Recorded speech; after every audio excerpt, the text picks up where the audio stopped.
अगर ये बात पहले पता होती कि प्राइवेट मेडिकल कॉलेजेस की फ़ीस जो है कम होने वाली है और इतनी कम होने वाली है कि कोई सामान्य या गरीब बच्चा भी उसको अफोर्ड कर सके, तो बहुत सारे लोगों ने जिन्होंने अभी अपने काउंसलिंग में सिर्फ गवर्नमेंट कॉलेज डाला है तो डेफिनेटली वो भी प्राइवेट कॉलेज ऑप्शन में डालते। जिनके मार्क्स अच्छे हैं, जिनको संभावना है कि प्राइवेट कॉलेज अलॉटमेंट हो सकता था, तो नेशनल मेडिकल कमीशन ने एक आदेश जारी किया है और इस आदेश के अनुसार देश के सभी प्राइवेट मेडिकल कॉलेजेस में 50% जो सीटें होंगी, तकरीबन देश में लगभग 40,000 जो MBBS की सीटें हैं प्राइवेट मेडिकल कॉलेजेस में, तो उनमें 20,000 सीटों में 20,000 सीटों में जो फीस जो लगेगी वो गवर्नमेंट कॉलेज के अनुसार लगेगी। जो भी उस राज्य के गवर्नमेंट कॉलेज की जो फीस होती है, इसको एक उदाहरण से समझ लेते हैं तो ये एक बहुत बड़ा न्यूज़ है उन बच्चों के लिए जिन्होंने सिर्फ गवर्नमेंट कॉलेज डाला ये सोच के कि प्राइवेट कॉलेज की फ़ीस अफोर्ड नहीं कर सकते हैं। तो समझिए क्या फ़र्क आ सकता है। इसलिए मैं कह रहा हूँ कि छत्तीसगढ़ की काउंसलिंग का जो फर्स्ट अलॉटमेंट लिस्ट आया है, अब उस पर काफ़ी सारा एनालिसिस करने के बाद हमें ये रियलाइज़ हुआ कि हो सकता है कि अलॉटमेंट कहीं कैंसिल ना हो जाए, तो पता चला सारा एनालिसिस और सारा मेहनत बेकार हो जाएगा। उसके कारण भी हम लोग यहाँ पर डिस्कस करेंगे। तो सबसे पहले उस न्यूज़ के बारे में मैं आप लोगों को बता देता हूँ कि जितनी भी सीटें हैं, फॉर एग्जांपल 100 सीटें हैं प्राइवेट मेडिकल कॉलेज की, तो इसकी 50 सीटें और 50 सीटें छत्तीसगढ़ में, मैं एग्जांपल ले रहा हूँ। ये जो गवर्नमेंट कोटा की सीटें होती हैं, अब इनकी फ़ीस जो है गवर्नमेंट कॉलेज के अनुसार ही लगेगी। जैसे कि छत्तीसगढ़ में जो गवर्नमेंट कॉलेजेस की फ़ीस है लगभग 50,000 रुपये, 50,000, तो इनकी भी फ़ीस क्या हो जाएगी, 50,000 हो जाएगी। पहले यहाँ पे गवर्नमेंट कोटा और मैनेजमेंट कोटा की फ़ीस लगभग सेम थी। 3 अलग अलग मेडिकल कॉलेज हैं छत्तीसगढ़ में, तो तीनों की फ़ीस 10 लाख से ज़्यादा ही थी, 10 से 12 लाख के बीच में। इस वर्ष का जो रिवाइज फीस है वो तकरीबन 12 लाख के आसपास है, 11 से 12 लाख। तो मैनेजमेंट कोटा की फ़ीस सेम रहेगी और गवर्नमेंट कोटा की फ़ीस 50,000 रिड्यूस हो जाएगी। अब दिक्कत ये है कि बहुत सारे बच्चों ने प्राइवेट मेडिकल कॉलेज को ऑप्शन में इसलिए नहीं रखा क्योंकि उसकी फ़ीस 10 लाख प्लस थी, जो कि हर स्टूडेंट अफोर्ड नहीं कर सकता। लेकिन यदि फ़ीस गवर्नमेंट कॉलेज के बराबर हो तो प्राइवेट कॉलेज की फ़ीस को भी अफोर्ड किया जा सकता है। अब इसमें यह मेंशन नहीं किया गया है कि क्या सिर्फ ट्यूशन फ़ीस कम करेंगे या फिर जो अदर बाकी फ़ीस जो होते हैं, लाइक ट्यूशन फ़ीस के अलावा भी फ़ीस का जो डिस्ट्रीब्यूशन होता है, हमने अपने पहले वीडियो में डिस्कस किया हुआ है, तो उन्हें भी कम किया जाएगा। लेकिन ये एक बहुत ही अच्छा कदम है जिसमें बहुत सारे लोगों का भला होने वाला है और उनको मेडिकल की पढ़ाई का सपना भी पूरा होने वाला है। तो लेकिन दिक्कत ये होगी कि काउंसलिंग स्टार्ट हो चुकी है। मुझे लगता है कि इन सारी चीज़ों को समय से थोड़ा पहले कर लेना चाहिए था। जब ऑलरेडी काउंसलिंग इतना लेट से चालू हो रहा है तो इन सब चीज़ों का जो डिसीजन है, जो निर्णय है, पहले हो जाना चाहिए था। दूसरी बात, अगर हम बात करें छत्तीसगढ़ के अलॉटमेंट लिस्ट की, जो कि कल शाम को 5 फरवरी को आया हुआ है, बहुत सारे पेरेंट्स और बच्चे ये कह रहे हैं कि क्या अलॉटमेंट लिस्ट कैंसिल हो जाएगा।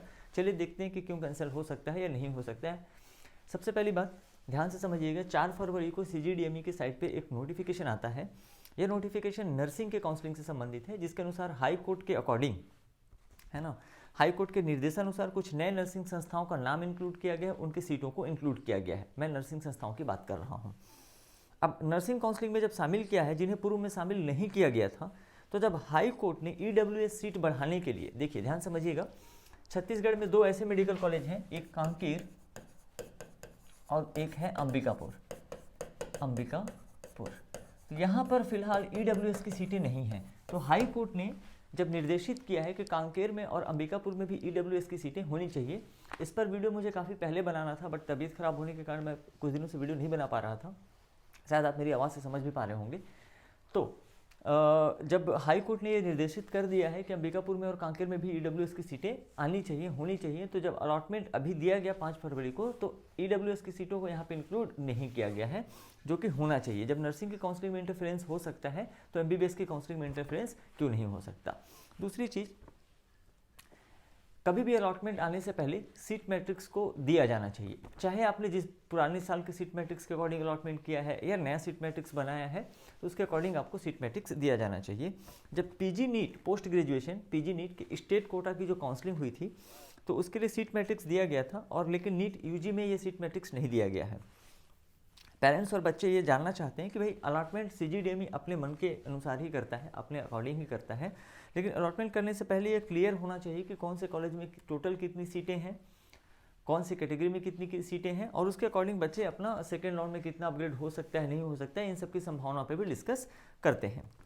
तो टोटल कॉलेज में कितनी सीटें हैं, उनका डिस्ट्रीब्यूशन कैसा है, और आरक्षण के रोस्टर का प्रॉपर पालन हुआ है या नहीं हुआ है, इन सभी नियमों का पालन किया गया है नहीं किया गया है, हर बार जब भी CGDME से एक नोटिफिकेशन आता है तो उसमें ज़रूर ये मेंशन होता है कि काउंसलिंग में पार्टिसिपेट करने से पहले नियमों का अध्ययन जरूर कर लें।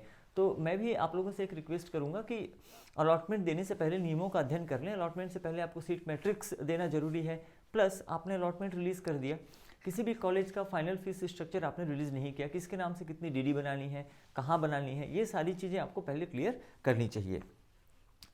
ऐसा भी माना जा सकता है कि 2-4 स्टूडेंट ऐसे होंगे जो लोग एलिजिबल नहीं थे और उनको भी अलॉटमेंट आपने कर दिया है CGDMA के थ्रू। आरोप तो कुछ भी लगाया जा सकता है क्योंकि आपने सीट मैट्रिक्स बिल्कुल क्लियर नहीं किया है। तो खैर जो भी है, हमने शुरुआत एक अच्छे न्यूज़ से की थी। तो MBBS, न सिर्फ MBBS की बल्कि पोस्ट ग्रेजुएशन PG की सीटों की, जो भी PG होती है MBBS के अलावा, ध्यान दीजिएगा, जो फीस कम की गई है प्राइवेट मेडिकल कॉलेज में, MBBS की भी की गई है और PG की भी की गई है, पोस्ट ग्रेजुएशन की भी की गई है। तो इनकी फ़ीसें जो है 50% सीटों की बहुत कम हो जाएंगी। तो बहुत सारे बच्चे जो पहले अफोर्ड नहीं कर सकते थे प्राइवेट मेडिकल कॉलेज में पढ़ना, वो भी अब इसको अफोर्ड कर पाएंगे। चलिए मिलते हैं किसी नेक्स्ट वीडियो में। Thank you very much.